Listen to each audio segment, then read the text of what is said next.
esta idealización de que si a mí no me pasa nada, pues para qué yo voy a salir a las calles. Y si alguien sale, pues es lo más feo los comentarios que se escuchan, porque de igual forma hay veces en que sí hacen algunos comentarios en las partes de afuera, y lo mismo que no hacen nada, que los de las son unos vagos. Y sí, ese es el peso que uno se carga por salir, por hablar, por alzar la voz, pero sí es una invitación a todos a ser parte del cambio, porque si nos callamos en cosas pequeñas, ¿por qué nos quejamos del caso que menciono? Y es bueno quejarse, es bueno alzar la voz, y es bueno pararse delante de todas, si sea una pequeña cosa, y decir, no, esto no me parece, y si también está afectando a un compañero, pues es parte del problema de todos, y es un problema muy sistematizado, una estructura social ya contaminada, y más en el poder. Pero creo que pararnos de frente y sacar la cara en adelante puede marcar la diferencia. Ahí les voy a dar un consejo en base a lo que usted ha dicho. Yo creo que hay que ser críticos y solidarios. Críticos con lo que pasa en los entornos. Tenemos casos, ¿no es cierto?, de gente que la ha pasado mal, aunque a nosotros todavía no nos pase, y tenemos que ser solidarios, porque las luchas nunca son individuales, tienen que ser colectivas. Todo el mundo dice que la juventud está apagada, que está en un sitio de conformidad. Yo le apuesto mucho a la juventud, la verdad. ¿Por qué razón? Porque son siempre los que generan varios cambios. Ya pasó recientemente en el Perú, no sé si es que vieron, ¿sí?, cuando la gente más joven generó un estallido social. Pasó también en Chile para hacer cambiar las cosas. Y creo que lo importante siempre es ser crítico frente a las situaciones que se van dando. ¿Y por qué hicimos este ejercicio? Por algo que nos lleva necesariamente a hablar de temas mercantiles. Quiero que para el día lunes, aquí somos 100 estudiantes, vamos a hacer grupos de 10, más o menos tienen que salir 10 grupos, tienen que salir 10 trabajos. Y esto es participación de clase. El día lunes, las personas que ustedes designen como curso nos tienen que venir a explicar el caso del Diario Expreso. ¿Qué está pasando con el Diario Expreso? ¿Por qué? Comiencen a googlear, comiencen a ver en Twitter. Hay una entrevista hoy día con Pavisa de Eduardo Carminiani, que es uno de los abogados muy reconocidos en el ámbito societario a nivel nacional. Escribe editoriales en el Diario Expreso, y lo que se está criticando, o lo que se está manifestando, y lo que llama profundamente la atención, es el silencio que se está teniendo frente a este caso. Porque el Diario Expreso ha mantenido una línea editorial muy fuerte en contra del gobierno. Pero previo a esto existió una acusación de defraudación tributaria en contra de la compañía, que tenía los dos periódicos, Diario Expreso y ¿cuál otro periódico? Extra. Extra, eso, está funcionando chat, ¿no es cierto? Bien, entonces, el Expreso y el Extra tenían o mantienen una línea editorial muy fuerte. De hecho, una de las últimas publicaciones del Diario Expreso fue su portada en blanco, indicando, muchos quisieron que la portada de este diario fuera así, palabras más o menos similares. La pregunta es, ¿qué está sucediendo en este caso? ¿Es realmente un asunto de índole tributario, o luego de la investigación que ustedes hagan van a llegar a la conclusión si es que estamos frente a un atentado a la libertad de expresión? Porque esto es grave. En la democracia es importante tener voces disidentes de diferentes sectores, político, prensa, etc. Entonces, el día lunes, las personas que ustedes deleguen tendrán que venir con una explicación y contarnos qué es lo que está pasando con el caso Expreso. Yo le he denominado caso Expreso, pero tiene la designación de las compañías. Van a ver la intervención de la superintendencia de compañías, van a haber fondos de inversión, etcétera, etcétera. Entonces, investiguen para ver qué es lo que está pasando y qué criterio a la final llegan a tener. Los trabajos tienen que ser presentados hasta el día lunes. Es un trabajo de investigación que, luego de lo que les he escuchado y que me atemoriza un poco de que estén están alejados de la realidad, es importante que comiencen a ver. ¿Por qué? Porque la democracia se la valora, ¿saben cuándo? Cuando ya no se la pierde. Ahí se la valora muchísimo. Se la valora el momento en que comienzas a ser perseguido, el momento en que comienzas a ser presionado, en el momento en que las libertades comienzan a terminarse. En el Ecuador, creo que no estamos en ese punto, pero tenemos que siempre nosotros, como parte del derecho, ustedes en calidad de estudiantes, y en calidad de profesional que ejerce el derecho, siempre tenemos que preocuparnos por un fin, la justicia. Y la justicia, ¿cómo se la obtiene? Se la obtiene siempre dando las mismas herramientas a todos los interesados. En democracia es importante la disidencia, aunque no la compartamos. La democracia es muy fuerte. El ejercicio que hoy he hecho cuando les escuchaba a ustedes, sentía a veces dolor en el estómago y decía, ¿por qué están diciendo esto? Si yo no pienso igual, es parte de la democracia, es escuchar, es saber respetar el criterio ajeno, tal vez no compartir, pero respetar, porque si comenzamos a criminalizar la opinión distinta, puede ser peligroso. ¿Sí? Entonces, ¿en qué va a consistir este trabajo de índole social?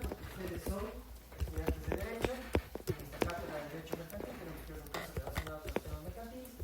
La primera pregunta es, ¿qué información? Eso es lo que quiero. ¿Sí? ¿De qué se trata el caso? De esto que está pasando. ¿Por qué mereció tantas críticas y silencios? ¿Por qué? ¿Sí? Segundo, la libertad de expresión se puede ver afectada. Y lo tercero, busquen casos en los que medios de comunicación están involucrados y que puedan afectar la libertad de expresión. Y ahí van a ver los casos, por ejemplo, les sugiero que ustedes son libres de hacerlo por grupo, los casos de Radio Centro, los casos de La Posta, por ejemplo, los casos del Universo, que ustedes van a observar que existieron medios de comunicación que han sido adquiridos, incluso por actores políticos. Entonces, ¿qué les parece si vamos formando también un criterio? Importante el criterio, ¿sí? Y lo vamos a respetar aquí. Así que el curso se pondrá de acuerdo, harán los 10 trabajos, ¿sí? Porque van a estar 10 grupos. Tampoco es un trabajo que debe ser extremadamente extenso, van a tener una calificación por participación en clases. Aunque esto debería interesarles a ustedes deberían saber. Sí, y bueno, se presenta eso y aquí van a tener una gran información de entes de control de tipo económico. Sí, entonces es una investigación seria. Van a ver qué está haciendo la superintendencia, van a hablar de la regulación de la compañía, van a hablar de la intervención de la superintendencia de compañías. Acordarse de lo que les dije.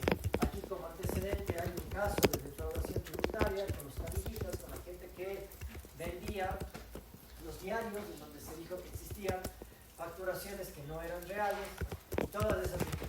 Entonces, creo que es importante que comencemos a discutir sobre casos de índole a nivel nacional, porque este es un caso que ustedes recién ahora empieza a tener una mayor repercusión. Pero esto ya se viene arrastrando desde hace mucho tiempo. Y muchos actores políticos y de medios de comunicación han callado. ¿Por qué me llama la atención esto? Porque yo viví también la era del correísmo, y el correísmo, por ejemplo, les demandó a la gente del Universo, y todos los medios de comunicación se unieron y frenaron un montón de circunstancias. Sí, la historia es parecida, pero tenemos que estar informados. Hecho, bien, eso es lo que yo. Doctor, me dijeron que pregunte que si pueden ser grupos mezclados entre el grupo 1 y grupo 2. Sí, ya lo tengo. ¿Puedo borrar esto entonces? Bien, esto para el día. Doctor, ¿Sí? discúlpeme, dos preguntas. La primera, ¿cuánto tiene que durar la exposición? Ustedes es una sola exposición por todo el curso. No son 10 exposiciones, es una sola. Es una sola. Ustedes entre todo el curso se ponen de acuerdo y dicen, tienen que exponer tal o cual persona. Pero todos los grupos tienen que preparar. Vamos a tener información y esa información la vamos a discutir aquí. Lo que intento aquí es que ustedes conozcan, cuando lean e investiguen, que no tengan idea de qué es lo que pasa en superintendencia de compañías, vengan aquí y me digan, Juan Carlos, ¿qué es mi intervención? ¿Por qué es importante el interventor? ¿Quién es el interventor? O ya lo investigan y lo saben. ¿Quién es el superintendente de compañías de valores y seguros? Siempre el jefe de no sabe quién es. De hecho, entonces, nada, entérense, son estudiantes universitarios. ¿Se tiene que presentar también escrito? Sí, hombre. Sí. Tienen que presentar lo que quieran. Si no, está trabajando el grupo. Bueno, vamos, ¿qué es lo que sucede en el ámbito mercantil? Y regresamos a nuestra normativa. El Código de Comercio, ya habíamos revisado en el Ecuador, sus finalidades están limitadas a dos aspectos. ¿Cuáles eran esos aspectos? Regulación de la actividad del comerciante. ¿Cuál era el otro aspecto? El otro aspecto estaba relacionado a actos de comercio. Sin embargo, el Código de Comercio, en cuanto ya a su regulación, a su estipulación, a su contenido, ustedes van a observar que existe una serie de aristas, una serie de reglamentaciones que incluso pueden superar estos dos grandes objetivos, como por ejemplo, establecerá el Código de Comercio la personalidad del comerciante en cuanto a su capacidad y previsiones para ejercer el comercio, pero también establecerá cuáles son las obligaciones del comerciante. Una de esas obligaciones básicas, por ejemplo, en el Código del Comercio establece la obligación del comerciante de llevar contabilidad, por ejemplo. También establecerá, entre sus derechos y sus obligaciones, los deberes que debe tener el comerciante para el resguardo de su información, estableciendo como límite máximo para resguardar la información, los archivos y soportes que tenga el comerciante hasta el tiempo de 7 años. ¿Y por qué les digo esto que es importante? Porque, por ejemplo, a raíz de la reforma tributaria, cuando se estableció por parte de la Asamblea Nacional la necesidad de establecer un impuesto a las utilidades acumuladas. ¿Qué es lo que pasa con las utilidades acumuladas? Las compañías que vienen del ejercicio económico realizaban actividades económicas desde el 1 de enero hasta el 31 de diciembre. El 31 de diciembre generaba ganancia la compañía. La junta de socios que tenía que reunirse hasta el mes de abril, ¿qué es lo que resolvía? Tenía esas utilidades acumuladas y decía, bueno, ¿qué vamos a hacer? Generalmente lo que hacía la compañía es decir, vea, téngale una cuenta contable que se le denomine aportes a futuras capitalizaciones, aportes a ejercicios económicos, a utilidad de ejercicios económicos anteriores. Básicamente, ¿qué es lo que se hacía para que ustedes lo grafiquen? Se tenía utilidad y simplemente la compañía, los socios de la compañía, le dejaban en un stand-by al tratamiento de esas utilidades. ¿Eso qué generaba? Generaba que básicamente eso no genera una rentabilidad directa a los socios y por lo tanto ellos tenían la precaución de no distribuirse esas utilidades para evitar el pago de impuestos. La compañía ya pagaba impuestos, pero las utilidades que generaban no los socios. De hecho, viene la reforma tributaria y la reforma tributaria, ¿qué es lo que dice? ¿Se acuerdan de todas esas utilidades que ustedes tienen acumuladas? Las utilidades eran de millones de dólares en algunos casos, o de varios miles de dólares en otros casos, dependiendo del tipo de compañías. Vino la Asamblea Nacional y dijo, a ver señores, vamos a tener básicamente dos tratamientos a esas utilidades de años anteriores. Si ustedes capitalizan la compañía, si cogen todas esas utilidades acumuladas y les meten, no pagan impuestos. Pero si es que no las van a capitalizar y las distribuyen o no las distribuyen, van a tener que pagar un impuesto de 12%. Es decir, no puedes dejarle en el mismo como los demás. ¿Eso qué generó? Generó que durante el año anterior se hagan millones de dólares en aumentos de capital. ¿Con qué objetivo? Con el objetivo de no pagar impuestos. Es decir, esas utilidades que se han generado ya no va a ser de los socios, sino se quede en la misma compañía como una especie de reinversión. Todo esto les cuento para qué. Para que, en cuanto a la reglamentación del Código de Comercio, por ejemplo, en ese varios millones de dólares, en donde muchos, en Guayaquil, me dicen, oiga, usted está aumentando el capital de utilidades que se generaron desde el año 2011, ¿sí? Que eran utilidades acumuladas desde muchos años. Entonces la superintendencia me dice, deme la información de los balances desde el año 2011, estando en el año 2016. ¿Y qué significa los soportes? Ellos querían documentación que acredite las transacciones, las utilidades, la ganancia, etc. Sí, entonces, ¿cuál fue la salida? Que hasta el día de hoy no me contesta la superintendencia. Pues simplemente decirle, señores, no tengo la documentación que usted me pide, porque yo, como comerciante, en este caso, persona jurídica, social mercantil, la obligación de la tutela de la documentación se me pide durante ¿qué tiempo? Durante 7 años. Más de 7 años ya nadie me puede solicitar información. ¿Por qué creen que sea eso? ¿Creen que es lógico o creen que es completamente injusto? La compañía debería tener el historial de todas sus vidas, compañías que han sido creadas en 50, toda la documentación. ¿Creen que haya eso o no? Eso es imposible. Los archivos se van dando de baja. Los 7 años tienen una razón. ¿Cuál es esa razón? La capacidad de determinación de la autoridad tributaria, sí, del SRI, ¿es de qué tiempo? Es de 7 años. Es decir, si luego del ejercicio económico donde se generó o se produjo el hecho generador transcurren más de 7 años, el SRI ya no puede venir a cobrarte impuestos. Entonces, por eso es que el resguardo de información y el código de comercio debe que sea hasta de 7 años. Eso por ponerles un ejemplo.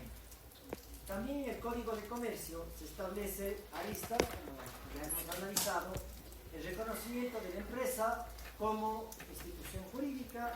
Ya conversamos sobre el artículo 14 y siguientes del Código de Comercio. ¿Qué otros aspectos asume el Código de Comercio? Los diferentes contratos mercantiles con los efectos jurídicos que estos generan. Muchos dicen los contratos mercantiles son actos de comercio, otros han indicado que los contratos mercantiles tienen su propia naturaleza jurídica dependiendo del objetivo, de la funcionalidad, de las finalidades que estos persiguen. Establecen también derechos y obligaciones que se pueden derivar de los actos de comercio, así como también dentro del contenido del Código de Comercio van a encontrar una serie de instrumentos normativas que sirven para la ejecución y desarrollo de la actividad comercial. Bien. En estos sentidos existen principios que van a regir. ¿Sí? ¿Cuáles son estos principios? Varios de estos ustedes ya los conocen. Por ejemplo, primer principio, libertad de actividad comercial, libertad de actividad empresarial. Es el principio incluso de rango constitucional.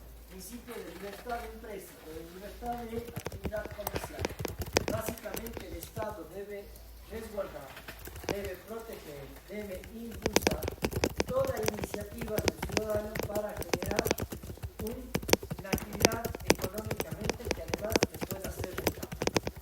Esta libertad de empresa tiene límites, obviamente que tiene límites. ¿Cuáles son ese límite? Los límites serán el orden público, ¿no es cierto? Así como también la licitud de las actividades que se quieran realizar. El interés general. Entonces, desde luego que existen actividades que están prohibidas, ya nos podemos imaginar, por ejemplo, actividades relacionadas con la comercialización de estupefacientes, ¿no? Y hay otras actividades que tienen que estar regladas. Usted, por ejemplo, tiene una farmacia, porque su empresa se dedica a establecer farmacias para la venta de medicinas, tendrá la obligación de que exista un bioquímica dentro de la farmacia que bajo su autorización, bajo su control, se tenga un resguardo, un análisis, una verificación de los medicamentos que están siendo comercializados con o a los consumidores. Por poner un ejemplo. Siguiente principio, el de la transparencia, obviamente está desarrollado con todo lo que respecta a la actividad comercial. Cuando hablamos de transparencia, no nos estamos refiriendo obligatoriedad que puede tener un comerciante, una sociedad mercantil, de entregar la información que se le requiera, a menos que exista una justificación. Vamos, ¿qué es lo que sucede con la transparencia? La transparencia en el sector público será la misma que en el sector privado. Evidentemente no. ¿Por qué razón? Porque en el sector público la transparencia no es solamente un principio, sino es un criterio de obligatoriedad. Por eso es que uno de los ejes transversales de la administración pública es ser transparente. Es decir, que todo ciudadano tenga acceso a la información para saber en qué o cómo se están utilizando los recursos públicos. Al punto de que inclusive todos esos procesos se encuentran debidamente reglados. La transparencia en el sector privado también tiene que desarrollarse desde luego en las actividades que éste desarrolla con los consumidores, con sus clientes, dentro del ámbito de mercado en el cual se desarrolla.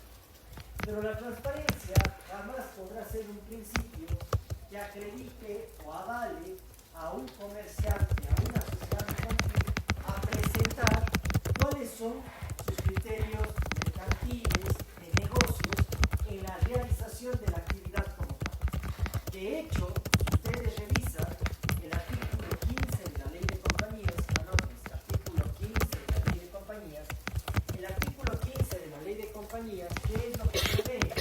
Prevé una posibilidad, una potestad, bajo lo que se conoce como el derecho de información para el socio o el accionista. El socio o el accionista de cualquier compañía en el Ecuador tiene acceso a tener conocimiento de toda la información que tenga la compañía, de todo. Por ejemplo, contratos, propiedades, políticas de contratación, remuneraciones que se están cancelando, etc. Pero el propio artículo 15 de la Ley de Compañías determina un limitante. ¿Cuál es ese limitante? Existirá alguna información que por su contenido, por su sentido sensible, debido a la actividad económica que desarrolla ese comerciante o esa sociedad mercantil, que no puede ser entregada. Por ejemplo, si todos nosotros teníamos una sociedad anónima y ustedes tienen dividido el 99% del capital y yo tengo apenas el 1%, yo tendré acceso a toda la información de la compañía. Pero les parece lógico que yo teniendo el 1%, por ejemplo, tenga acceso a las políticas comerciales y a los precios del proveedor que maneja la compañía en la cual ustedes se. No, ¿por qué razón? Seguramente yo con el 1% y con esa información podré vender esa información a la competencia. ¿Y eso qué podría generar? Podría generar un perjuicio para la compañía a la cual pertenece. ¿Sí? Entonces, el criterio de transparencia en el sector privado tiene esta clase de matices. La tercera es la buena fe. La buena fe es un principio general. ¿Cómo se tienen que ejecutar los contratos? Los contratos tienen que ejecutarse siempre bajo el principio de buena fe, independientemente inclusive del contenido del contrato, porque siempre se preverá, se establecerá, se entenderá que las obligaciones contractuales van a ser o van a tener de ser ejercidas de buena fe. ¿Sí? ¿Eso qué quiere decir? Sin buscar un perjuicio para la contraparte. Siguiente, licitud de la actividad comercial. ¿Qué es lo que va a estar regulado en el Código de Comercio? Todo aquello que en el Ecuador sea lícito. Sí, no se puede ocurrir que el Código de Comercio va a regular actividades ilícitas. Eso es imposible.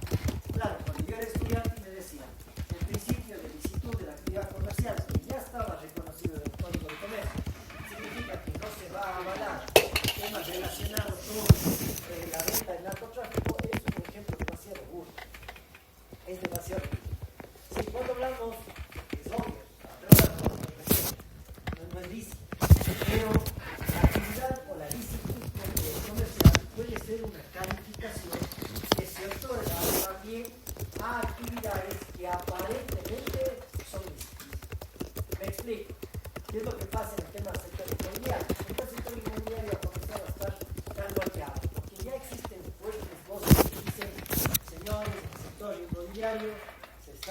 lavando platos. Sí, no sé si es que vieron, ya se apagó el caso, subió muchísimo, luego se apagó, yo le veía a este pobre abogado de Quito, no tan pobre, ¿cuánto le habrán pagado para que salga a decir lo que dijo?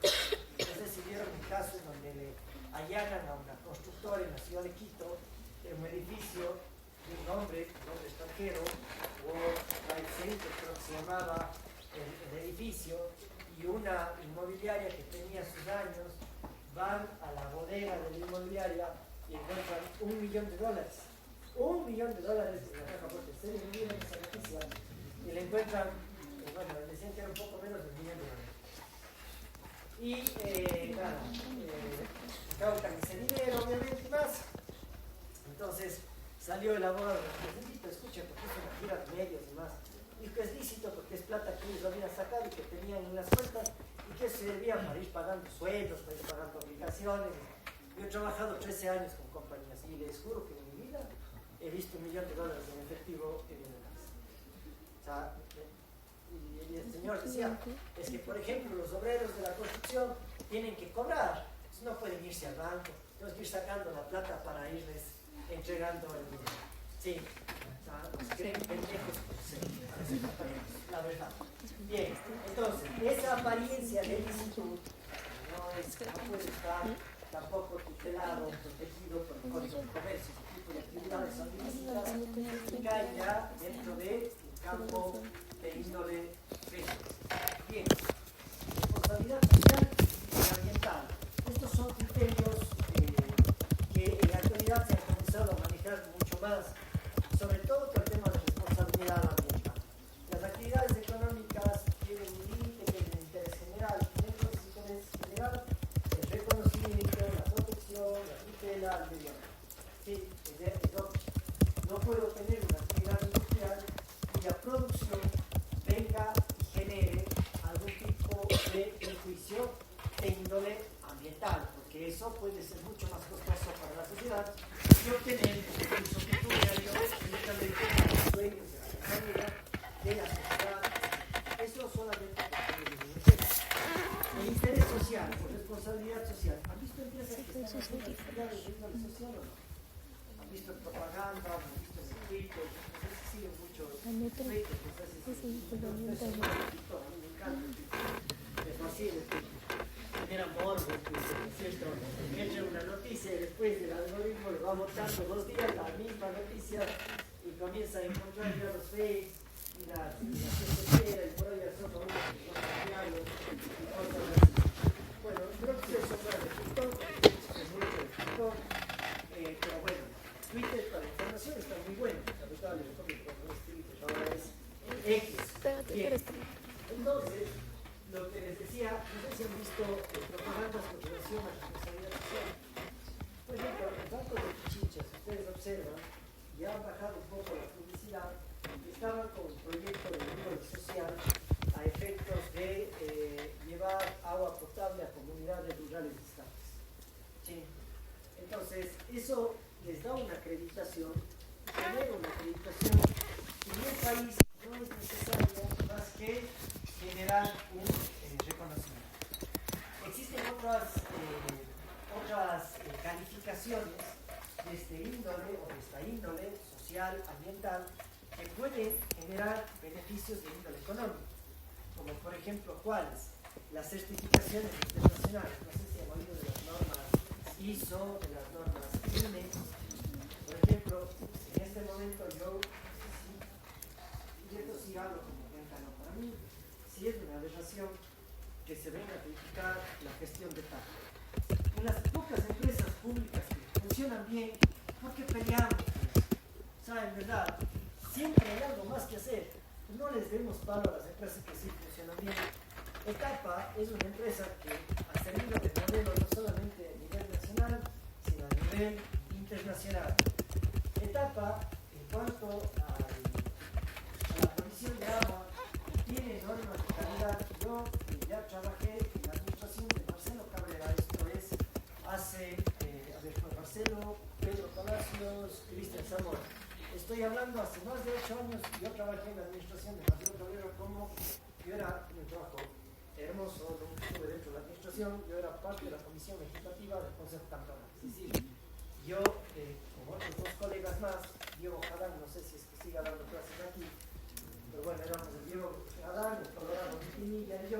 Lo que hacíamos era hacer el análisis de las propuestas de ordenanzas de que estén dentro del marco legal y constitucional. Éramos una comisión de legislación, nos conocíamos de todas las empresas, de todo lo que se quería hacer.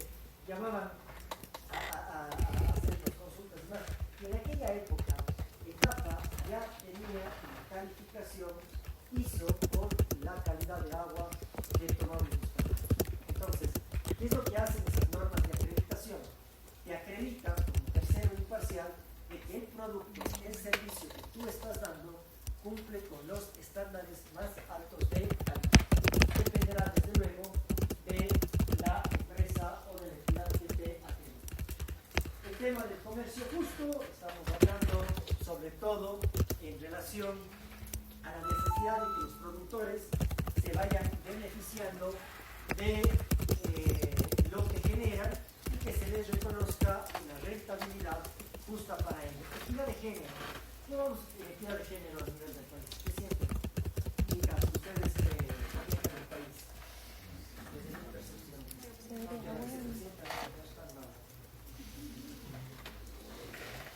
¿Qué creen? ¿Equidad de género? ¿Hemos avanzado o no hemos avanzado?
¿Qué tanto fortalece esto la equidad de género? Yo tengo mi percepción. Yo creo que las luchas han sido importantes, pero creo que las mujeres han ido abriendo paso cada vez con más fuerza. Cada vez con más fuerza. Yo creo que la capacidad de la mujer es la que ha determinado que el cambio de tiempo se verifique y se falte. No creo que sea un tema de normas. Creo que es un tema de actitud y que las mujeres han desarrollado bastante fuerte. Sí, y que están en desventaja. ¿Por qué? Porque también son madres. Esa es la verdad. Sí, y muchas veces están hecho cargo de las casas. Y muchas veces tienen que trabajar y se les exige estar al límite y bien en todo. Es decir, tienen una carga que quizás los varones nunca la han intentado. Esa es la realidad. Y así están comenzando a obtener un espacio que a través de la normativa, que es lo que genera, lo promueve, lo mejora, lo dice. Sí, con esto, la ley violenta. Entonces, todo este tema de equidad de género no es un tema de moda, cuidado. Son normas que tienen que irse implementando a nivel de esta clase de principios que efectivamente están reconocidos en nuestro país. Algo que he notado, por ejemplo, en las empresas que señalan ahora que existen más mujeres en sus empresas. Y, o sea, así lo que yo cuestiono mucho es porque, por ejemplo, he visto, siempre hablando con compañeros que también forman parte de empresas, justamente las mujeres, aparte de que son madres, son las que, o sea, no tienen poder en estas empresas. No significa que las que no tengan poder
estoy seguro que en el futuro los hombres comenzaremos a requerir cierta clase de protección también a mujeres. ¿Por qué razón? Porque si se empata un hombre y una mujer, ¿quién prevalece en el concurso público? La mujer. Sí. Hay criterios de paridad de género, hay acciones afirmativas que son necesarias. Hombres y la cantidad de esas mujeres. Por haber relegado históricamente el papel de la mujer. Hoy, creo que esa presencia, esa dignificación al trabajo que ha hecho la mujer, no se lo ha logrado.